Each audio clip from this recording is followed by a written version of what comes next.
I can't word. Sassy brand. Sassy brand. Sassy brand. Hey everybody, and welcome to another edition of I Am in My PJs. Starting today, I began working, so my upload schedule is going to be a lot less frequent. I'm going to try and upload as much as I can still, but no promises. I will be going to Fanime this weekend, only 2 out of the 4 days, but I will be there, so if you're there, feel free to say hi. I will be vlogging more than likely, and I will also be recording all of the Lolita events going on Saturday. There are tons of them, and if you aren't in the community and don't know about them yet, let me know, and I'll try to send you invites to everything, and send you the pages and whatnot, and hopefully you'll be able to come. But anyways, on to the video. Today's video, I'm going to be talking about starting out in Japanese fashions, and I'm not going to specify as to which one necessarily, because they all kind of have the same general process, and also you can do these in any order. It's not like a required step 1 has to be done first. It's just kind of the order that I wrote them down in. So the first thing that I have here is to find role models, and what I mean by that is to look at pictures, whether it's the actual brand pictures with the dresses, and study the coordinates, and study the hairstyles, the makeup, whatever, but also to go on various social media sites like Tumblr and YouTube and whatnot, and find people that are in the community and that will make videos and posts to both inspire you and help you out. So people that make how to sew videos or where to buy blog posts, that kind of a thing. So the second thing that I've written down here is joining groups, and by that I mean, if you haven't already, to join, say, a Facebook group or a Tumblr group or whatever. No jump. Stay. Do not give me that face! So an example would be to join the San Francisco EGL community, which stands for Elegant Gothic Lolita, I think. I'm horrible with acronyms, but it's a group for Lolitas in the San Francisco Bay Area, and there's I don't know, 600 of us, and it's a place for us to start meets and to help each other out with coordinates and discuss things, whether it's videos or, all that kind of stuff. And it's really, really awesome for new members, especially because then they can go back and look through posts, and they can ask for help from people that have been in the community for a while. And you also get to make friends out of it, which is really, really cool. And like I mentioned prior about the meets, they always make events, in my group at least, and they will post them and have dates far in advance, and you can schedule and talk about what to bring, what to do, that kind of stuff. And going to meets is super, super fun, and it's also really helpful if you're just getting into the community, because you get to see what we're like in person and what we do with each other and how we just kind of function on a daily basis, sort of a thing, while wearing what we like to wear. And it's also a good way to solidify friendships and make new friends. I've made a million friends just by going to meets. It's really, really fun, and I would recommend it to anyone. Even if you've been in the community for a while and haven't had the nerve to go, do it, do it, do it. I can't stress it enough. I was really nervous the first time I went, but I don't regret it at all. It was the most fun experience I ever had. It was expensive because it was a Valentine's tea party, but it was just a million times worth it. And the third thing I have written down is to build your closet.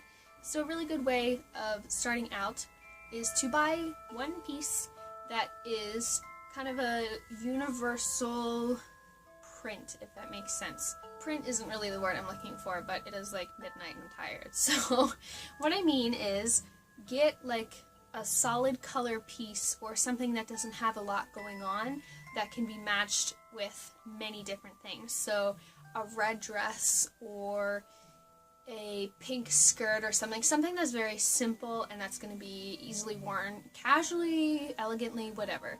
Something that is universal. So in my personal experience, I say to buy your accessories first, because if you get that piece and you fall in love with it and you have nothing to wear with it, it is the most heartbreaking feeling in the world.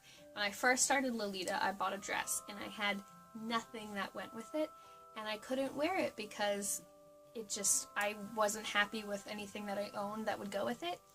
So I really suggest getting other things before you get the big pieces of your ensemble. So start with accessories like bows and jewelry, and once you have shoes and socks and things that you're able to wear with your outfit, go ahead and buy that outfit, because it's honestly so much more relieving, I guess. So once you have enough of those accessories and simple print sort of things, I suggest getting the more non-universal things. So things that have crazy prints on them that you can only really wear with one shirt, or something that's more of an elegant sort of wear, not an everyday wear.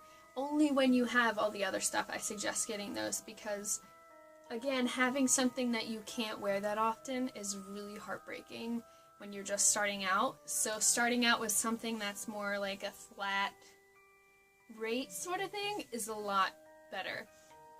And you can always sell or trade your dresses and skirts and shirts and whatever. You do not have to hold on to them forever, which is so important to remember. Like, you're not stuck with these clothes if you don't want them anymore. And if you start out with something like that, it's usually cheaper, and it's just way more efficient. And on the topic of cheap, buy things that are less expensive. Don't go blowing $500 on your first item. Start with something that's $60, something that's not custom or whatever. Try to find something that's not going to put a hole in your wallet, because again, you need to build your closet if you're going to really get into the fashion. And it's also really important to buy cheap when you're just starting out and finding your style, because again, if you spend a ton of money on something and you're not happy with it, then it was just kind of a fruitless effort and a waste of your time, a waste of your money. So really try to know your style when you're starting out. That way it's a lot easier to buy things. And the last thing is start to shop better. So move away from cheaper things. Unless you want to stay with cheaper things, it's totally up to you. Some people don't have the money, some people don't like more expensive looking things, some people just are happy with the websites that sell cheaper clothing because they're happy with that. That's totally fine. Like, I'm not saying you have to start blowing $1 million on things. If you're going to start shopping better, you need to find good websites to buy from, good stores, whatever. The majority of the times you're going to be buying something from a Japanese fashion clothing line, thing, brand, whatever. You're gonna buy it online. There's just not much available in person, unless you live in Japan, of course. But even then, it's such a small bit of area that you can buy it out of. So you're gonna need to know your stuff. So research websites, and a lot of the times when you start getting into a fashion, they'll have pages dedicated to people that are just starting out. So they'll have lists of stores, they'll have guides on how to buy things, like all that kind of stuff. Like, it's all covered for the most part, unless you're in a really obscure fashion. And on the topic of websites, it's also really important to join specialized websites like Lace Market for Lolitas, which is a selling website for people that sell things secondhand, I suppose. So the dress that I'm trying to get rid of is listed on Lace Market. It's a place that I'm trying to sell to give it to someone else to have it as a happy home. I can't English. I hope this makes any sense to you guys. You can also join, say, a Facebook group where they're specializing in sales. So one example is the Fairy K sales group. It's a worldwide group where people list things that they want to buy or that they are selling for Fairy K, and from there you just communicate with the sellers, buyers, etc., and get your stuff. Another way to buy, like I said, is in person, and that can be at a store. So in San Francisco here, we have 2 Lolita stores, I think. I think we have 3. And 2 are down further away, but one is in Japantown. They're all in San Francisco, and they're all like within 5 minutes of each other, but we have those in person. So we're very fortunate here in San Francisco, but if you don't live in San Francisco, you're probably not going to have a Lolita store near you. It's just not a very universal thing yet. If you want to buy in person, the only other way to do that is by going to a meet and having someone trade or sell with you that you worked out beforehand, or by going to a swap meet. And swap meets are really fun, and I made a video about them not necessarily about the swap meet itself, but about a haul that I got from the swap meet.